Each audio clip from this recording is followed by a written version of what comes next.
जय जगन्नाथ सांग मैंने देखते राति मोर ब्लॉग स्टार्ट हो जाए तो आपण मैंने सब केमी अच्छा आशा करें आपण मैंने समस्ते भल थे आ मुझे भलरे अच्छी खुशी अच्छी भगवान कलु समस्त सेमती खुशी था। तो सांग मैंने देखते ये मो पुआपाइका मो पु जिदी कर मुझे गोटे छोट हांडी मान ठेकी कह गले मुझे बसई देती चिकेन झोल।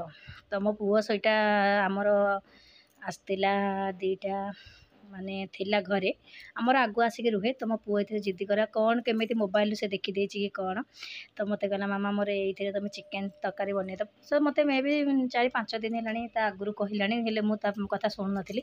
तापर पुणी भाविली नाई चल छोट छोट जब एत मन कर बनईदेवी। तो से अल्प चिकेन नहीं कि मुझे तार ये माटी हाँडी बनईदेली माटी हाँडी चिकेन। तो बढ़िया टेस्ट थिला। आउ फास्ट मु तो माने जाल ऊपर थोकी माने निया लगे बसई थी आसला एबे खाली माने ताऊ ऊपर थोई देछि माने जो रड ऊपर थोई देछि से तार एमती हम आपण मानक भी मुझे शेयर करदेली। मुझे कहली नाई आपण मानक भी शेयर करदेवी। तो केते कलर बढ़िया देखा जाउछि आपण माने देखंतु आगे कप कप होइकिना माने फुटुछि। तो मत भी बढ़िया लगे आ खाईदेलु बहुत टेस्टी थिला। मु भाभी मांसटे सिझीबनी कि ना सांग मैंने बढ़िया सिझी पूरा तोला परिका सिझी जाइथिला। किंतु जाऊ मु भाभी ना मोर फास्ट एक्सप्रेशन थिला मु कहली जदि मते ठीक ठाक लागिला कि जदि भल लागिला तो नेक्स्ट टाइम गोटे बड़ आणिकी माटी हाँडी से मु समस्त पूरा फैमिली बनैबी। तो जेहेतु मने भल लगिला मु भाबुची गोटे माटी हाँडी आणिकी समस्त को खुएबी बनैकी। तो एमती आपण मानक सांगे भी शेयर करदे। जेहेतु मो चामचटा मोर हेलानी से मुझे कौन कले छुरी साहाଯ୍ୟରେ ମୁଁ ତାକୁ ଏପଟ ସେପଟ ଘଣ୍ଟାଘଣ୍ଟି କରୁଛି ତଳେ କାହିଁକି ଲାଗିଯିବ ସେଥିପାଇଁକା। ଆଉ ବଡ଼ ଜିନିଷ ନୁହେଁ ଯେ ମୋତେ ଭଲ ମାନେ ଠିକ୍ ସେ ଘାଣ୍ଟିବା ପାଇଁ ସୁବିଧା ହେବ। ଯେ ଛୋଟଟା ତମର ଏଠି ମାନେ ହେଇଯାଇଛି ମାନେ ହେବା ଉପରେ। ମୋ ପୁଅ ତ ଯେହେତୁ ଜାଣିନି ସେ କୁଆଡ଼େ ମାନେ ରାତିରେ ବୁଲୁଛି ମୁଁ ତା ପାଇଁକା ବନେଇଛି ବୋଲି ସେ ପର୍ଯ୍ୟନ୍ତ ଜାଣିନି ତା ପସନ୍ଦର ଜିନିଷ। ସେ ଦେଖିବା ତାର ଖୁସି ଆଜି କ'ଣ ଦେଖିଲେ ସେ କେତେ ଖୁସି ହେଇଯିବ ହେବ ଯଦି ଆପଣମାନଙ୍କ ସାଙ୍ଗରେ ସେୟାର କରିବି। ଆଉ ତ ସେ କୁଆଡ଼େ ଯାଇଛି ଆସିଲେ ମୁଁ ଆପଣମାନଙ୍କୁ ଦେଖେଇବି। ତ ଦେଖନ୍ତୁ ସେ ସେପଟୁ ମାନେ ଆସୁଛି ଆଉ ମୁଁ ତାକୁ କହୁଛି କି ରୋହନ ବାବୁ ଆଉ ମୁଁ ଏଠି ତମ ପାଇଁକା କ'ଣ ବନଉଛି ଆସିଲେ ଦେଖିବ। ସେ ଧାଇଁ ଆସିକି ଖାଉଥିଲା ଆମ୍ବ ଦେଖିଦେଉଛି ୱାଓ ମାମା ଚିକେନ୍। ମୁଁ କହିଲି ହଁ ବାବା ଚିକେନ୍ ମୁଁ ତ ଭଏସ୍ ଓଭର୍ ଦେଉଛି। ତ ଆପଣମାନଙ୍କୁ ତାପରେ ରେଡ଼ି ହେଇଗଲା। ବୋଉକୁ କହିଲି ବୋଉ ଆସିକି ନେଇଯା ଆଉ ମୋ ହାତ ତାତିଯିବ ମୁଁ ନେଇପାରିବିନି ସେଥିପାଇଁ ବୋଉ ଆସିକି ତାର ଏଠି ନେଇଗଲା। ତ ସକାଳୁ ସକାଳୁ ଆମେ ଏଇଠି ମର୍ଣ୍ଣିଂ ହେଇଯାଇଛି। ତ ମର୍ଣ୍ଣିଂରେ ମୋର ଆଜି ବହୁତ ଇଚ୍ଛା ହେଲା କାହିଁକିନା ମେଘ ବର୍ଷା ପାଗରେ ମୋର ଇଚ୍ଛା ହେଲା ଜଙ୍ଗଲର ଶାଗ ଖାଇବାକୁ।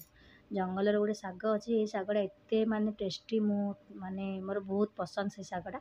ସେଥିପାଇଁକା କେହି ତ ଯିବେନି ବୋଉ ବି ଏକୁଟିଆ ଯାଇପାରିବନି। ସେଥିପାଇଁକା ବୋଉକୁ କହିଲି ବୋଉ ଚାଇଲୁ ଯିବା ଜଙ୍ଗଲକୁ ଚାଲ ଆଉ ସେଠୁ ଶାଗ ତୋଳିକି ଆଣିଲେ ଭାଜିଲେ ପଖାଳ ଖାଇବା।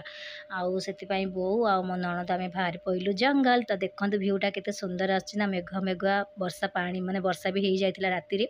ତ ପୁରା ଚାରିଆଡ଼େ ସବୁଜ ପୁରା ମାନେ ସୁନ୍ଦର ଲାଗୁଛି ନା ଯେହେତୁ ବର୍ଷା ପାଣି ପଡ଼ିଛି ନା ଏବେ ମାନେ ପୁରା ସବୁ ମାନେ ଘାସ ସବୁ ମାନେ ଏବେ ଉଠୁଛି ଆଉ ମାନେ ବଢ଼ିଆ ଲାଗୁଛି। ତ ଏମାନେ ଚାଲିଛନ୍ତି ଆଗେ ଆଗେ ଯେହେତୁ ମୋ ବୋଉ ସବୁଦିନ ଆସିକି ତାର ଗୋଟେ ପ୍ରାକ୍ଟିସ୍ ହେଇଗଲାଣି ଅଭ୍ୟାସ ସେଥିପାଇଁ ସେ ଆଗେ ଆଗେ ଚାଲିଛି। ଆମେ ତ ଆସିନୁ ନା ପ୍ରଥମ ଥର ଆମେ ବି ଦେଖିନୁ ବାଟ ସେଥିପାଇଁ ସେ ଆଗେ ଆଗେ ଚାଲିଛି। ତା ପଛେ ପଛେ ନଣନ୍ଦ ତା ପଛେ ପଛେ ମୁଁ ଭିଡ଼ିଓ ବନେଇକା ଚାଲିଛି। ସେମାନେ କେହି ଜାଣିନାହାନ୍ତି ଯେ ମୁଁ ଭିଡ଼ିଓ ବନଉଛି।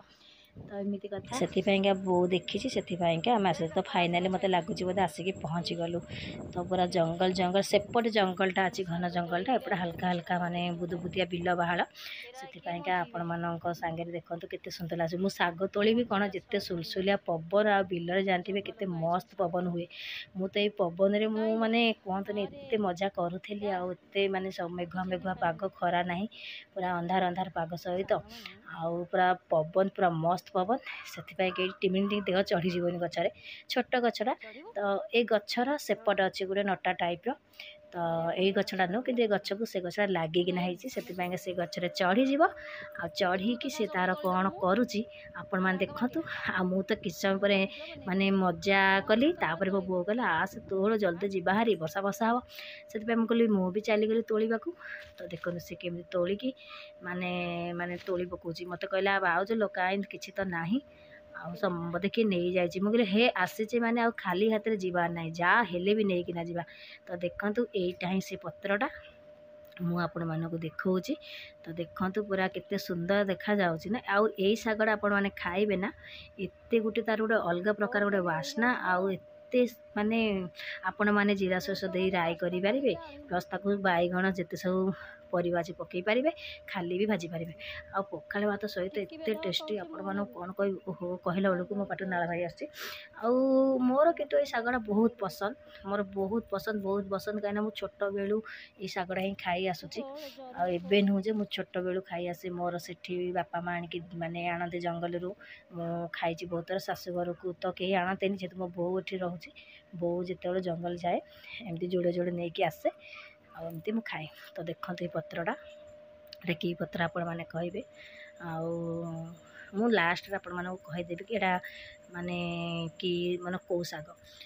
ଆପଣମାନେ ପ୍ରାୟ ଲୋକ ଜାଣିଥିବେ, ଯେଉଁମାନେ ଜଙ୍ଗଲରେ ରହୁଛନ୍ତି କି ମାନେ ଜଙ୍ଗଲରୁ ଏଇ ଶାଗଟା ଆଣିଛନ୍ତି ସଂଗ୍ରହ କରିକି, ସେ ଜାଣିଥିବେ। ତ ଏଇ ଛୋଟ ଛୋଟ ଜିନିଷଟା ମୁଁ ଆପଣମାନଙ୍କ ସାଙ୍ଗରେ ସେୟାର କରିଦେଲି। ତ ୟାର ସାଙ୍ଗମାନେ ହେଉଛି ପୁରା ଗଜରୁ ଥିବା ପତ୍ରଟା ହିଁ ନେବେ, ମାନେ ପୁରା ଯେଉଁ କହନ୍ତିନି ମାନେ ପୁରା କଅଁଳିଆ ପତ୍ର ଯେଉଁଟା ଗଜରୁ ଥିବ ସେଇ ପତ୍ର ନେବେ। ଆଉ ତାର ଯେଉଁ ଟାଣ ପତ୍ରଟା ନେବେନି, ମାନେ ପୁରା ଯେଉଁ ପତ୍ରଟା ବାହାରୁଥିବ ନା, ସେଇଟା ନୂଆ ଯେଉଁ ପତ୍ରଟା ବାହାରୁଥିବ ସେଇ ଡାଙ୍ଗ ସହ ତାକୁ ନେବେ।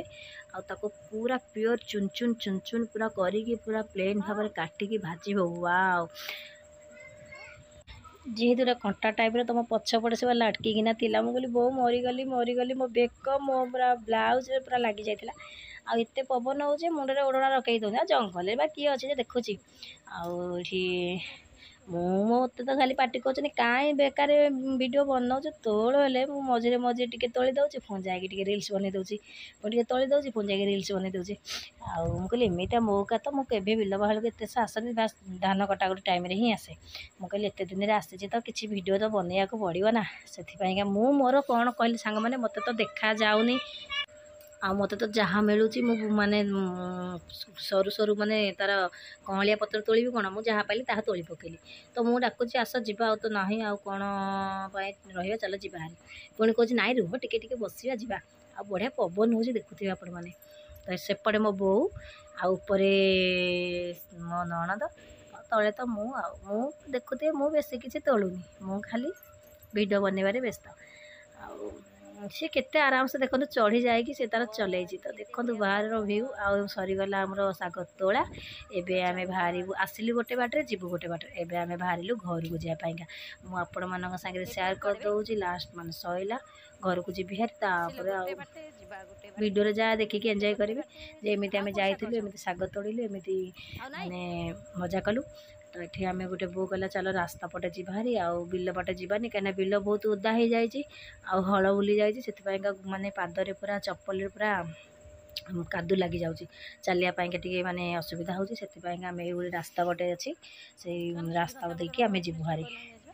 ତ ଦେଖନ୍ତୁ ଆପଣମାନଙ୍କ ସାଙ୍ଗରେ ଗୋଟେ କୃଷ୍ଣଚୂଡ଼ା ଗଛ ହେଇଛି, ମାନେ ବହୁତ କୃଷ୍ଣଚୂଡ଼ା ଆମ ଗାଁ ଆଡ଼େ ଅଛି, କିନ୍ତୁ ଏଇଠି ଗୋଟେ କୃଷ୍ଣଚୂଡ଼ା ଗଛ ହେଇଛି, ତାଠି କେତେ ସୁନ୍ଦର ମାନେ ରେଡ଼୍ କଲର୍ ଫୁଲ ଫୁଟିଛି ଗଛରେ, ପୁରା ମସ୍ତ ଦେଖାଯାଉଛି। ତ ଏମିତି ଦେଖିଲୁ, ଆଉ ଶାଗ ଧରିଲୁ। ମୋ ବୋଉ ଶାଗ ଧରିଛି ଆଗେ, ମୋ ବୋଉ ଗଲେ ତାକୁ ସାଙ୍ଗେ ସାଙ୍ଗେ ବନେଇ ଚୁନେଇକି ଭାଜିଦେବ, ତାପରେ ଭାତ ଖିଆ ହେବ। ତ ଆପଣମାନଙ୍କୁ ଲାଷ୍ଟରେ କହିବି ସେ ଶାଗର ନାଁ କ'ଣ, ଆଉ ଆପଣମାନେ ଏ ଶାଗ ଆଗରୁ କେବେ ଦେଖିଛନ୍ତି ଯଦି ମୋତେ କହିବେ। ଆଉ ମୋତେ ଲାଗୁଛି ବହୁତ ଲୋକ ଜାଣିନଥିବେ, କାହିଁକିନା ଯେଉଁମାନେ ଜଙ୍ଗଲ ହିଁ ରହୁଛନ୍ତି ସେମାନେ ଜାଣିଥିବେ। ଖଜୁରୀ କୋଳି ଦେଖନ୍ତୁ, ଖଜୁରୀ ଗଛରେ କେତେ ଖଜୁରୀ କୋଳି ହେଇଛି। ଆଉ ମାନେ ଗାଁ ମାନଙ୍କରେ ସବୁକିଛି, ତାଳ ସଜଠୁ ଆରମ୍ଭ କରି ଖଜୁରୀ କୋଳିଠୁ ଆରମ୍ଭ କରି ଜାମ୍ବୁ କୋଳି ସବୁକିଛି ଆପଣମାନଙ୍କୁ ମିଳିଯିବ ନା। ଆଉ ଏଇଟା ଗୋଟେ ସେଇଥିପାଇଁ ଗୋଟେ ଖୁସି ଲାଗେ, ବାହାର ଜାଗାରେ ଏମିତି ନଥାଏ। ଆଉ ଯେମିତି ଆମର ମାନେ ଗାଁରେ ଥାଏ ସୁବିଧା, ସବୁ ଜିନିଷ, ଏପଟେ ରୋଡ଼ ସେପଟେ ରୋଡ଼, ଜଙ୍ଗଲ ରୋଡ଼ଟା, ସେ ମାନେ ବେଶୀ ଯିବା ଆସିବା ହୁଏନି ଗାଡ଼ି, ବାସ୍ ଖାଲି ଯାହା କମ୍ପାନୀ ଗାଡ଼ି ଯିବା ଆସିବା ହୁଏ, ନହେଲେ ବେଶୀ କିଛି ଗାଡ଼ି ଯିବା ଆସିବା କରେନି। ସେଥିପାଇଁକା ଏଇ ରାସ୍ତାରେ ଯିବା ଗୋଟେ ମାନେ ଡେଞ୍ଜର ଜୋନ୍, ମାନେ ଆଜିକାଲି ଯୁଗରେ ଏକୁଟିଆ ଯିବା ଗୋଟେ ମାନେ ଗୋଟେ ଭୟଙ୍କର କଥା। ତ ଯେହେତୁ ଆମେ ସାହସୀ ପିଲା, ଆମେ ଆଗକୁ ମାଡ଼ି ଚାଲିଛୁ। ଆଉ ଚାଲନ୍ତୁ, ଆପଣମାନଙ୍କ ସାଙ୍ଗେ ତ ଯୋଗ କରିଦେଉଛି। ତ ସାହସୀର ବି କିଛି ଇଏ ନାହିଁ, ଭାଗ୍ୟ ଉପରେ ନିର୍ଭର କରେ। ତ କେ ବର୍ଷା ହେଇକି କାଦୁ।